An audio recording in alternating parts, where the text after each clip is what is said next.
కేటీఆర్ చుట్టూ ఫార్ములా ఈ car racing ఉచ్చు బిగిస్తోందా? ఆయన అరెస్ట్ తప్పదా? రేవంత్ సర్కార్ తదుపరి చర్యలు ఎలా ఉండబోతున్నాయి? ఏసీబీ విచారణలో నిగ్గు తేలుతుందా? సాధారణ విచారణ తర్వాత సీరియస్ యాక్షన్ ఉంటుందా? పక్కా ఆధారాలు సేకరించిన తర్వాత అరెస్టులు ఉండబోతున్నాయా? సీఎస్ లేఖలో ఏ అంశాలున్నాయి? ఏసీబీ నెక్స్ట్ స్టెప్ ఎలా ఉండబోతోంది?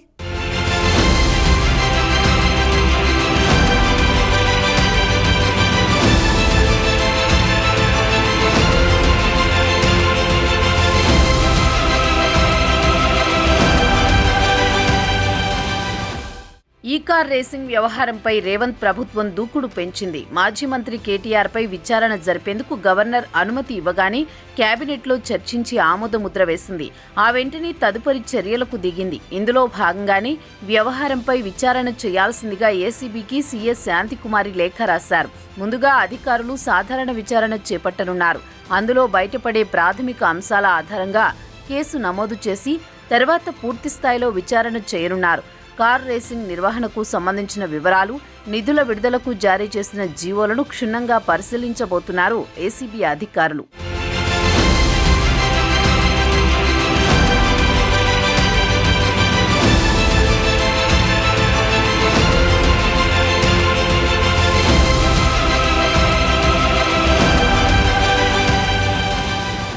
విచారణలో అవకతవకలు జరిగినట్లు ప్రాథమిక ఆధారాలు లభిస్తే తదుపరి యాక్షన్ ఉండబోతోంది.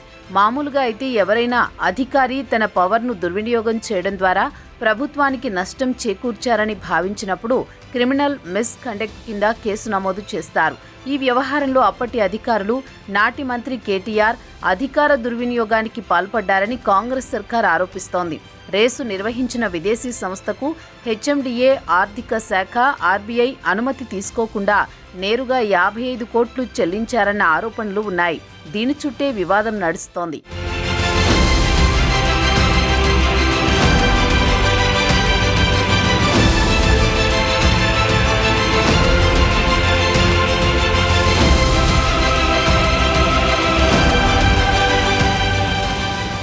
ప్రధానంగా 46 కోట్ల వరకు డాలర్ల రూపంలో చెల్లించారనేది ప్రధాన అభియోగం.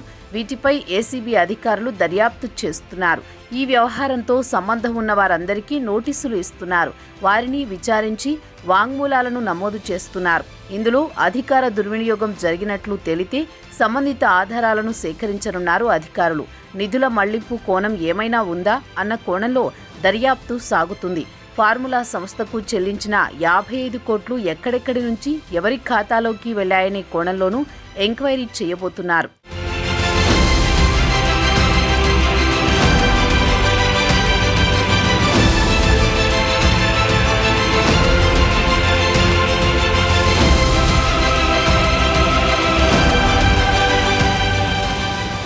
ఫార్ములా ఈ కార్ రేసింగ్ నిర్వహించిన సంస్థలకు సైతం నోటీసులు జారీ చేయనున్నట్లు తెలుస్తోంది.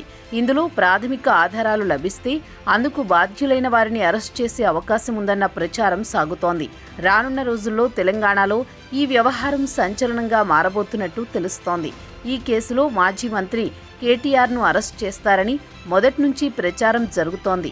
ఆయనే మంత్రులు, కాంగ్రెస్ నేతలు టార్గెట్ చేస్తున్నారు. కేటీఆర్ కనుసైగల్లోనే ఇదంతా జరిగిందని, దీని వెనుక అవినీతి బాగోతముందని ఆరోపిస్తున్నారు. దీనిపై లోతుగా విచారణ జరిగితే అన్ని విషయాలు బయటకు వస్తాయని అంటున్నారు. మంత్రి పొంగులేటి చెప్పినట్టుగానే తెలంగాణలో పెద్ద బాంబు పేలబోతోందని హస్తం నేతలు గుసగుసలాడుతున్నారు.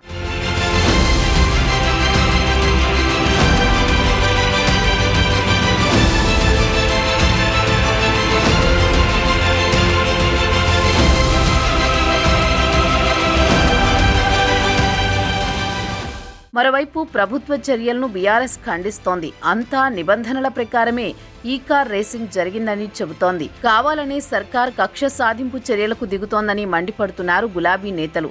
దీనిపై ప్రజా పోరాటం చేస్తామంటోంది. జరిగిన విషయాన్ని క్షేత్రస్థాయిలోకి తీసుకువెళతామంటున్నారు. కూల్చడం, కక్ష సాధింపులకు దిగడం తప్ప రేవంత్ ప్రభుత్వానికి మరొకటి తెలియదని ఫైర్ అవుతున్నారు. ఏది ఏమైనా తెలంగాణలో ఈ కార్ రేసింగ్ వ్యవహారం ప్రకంపనలు రేపుతోంది. గవర్నర్ ఆమోదం తర్వాత చకచకా పరిణామాలు మారిపోతున్నాయి. మరికొన్ని రోజుల్లోనే ఏసీబీ రంగంలోకి దిగనున్నట్లు తెలుస్తోంది. మరి కేటీఆర్ను అరెస్ట్ చేస్తారా లేక విచారించి వదిలేస్తారా అన్నది ఉత్కంఠగా మారింది.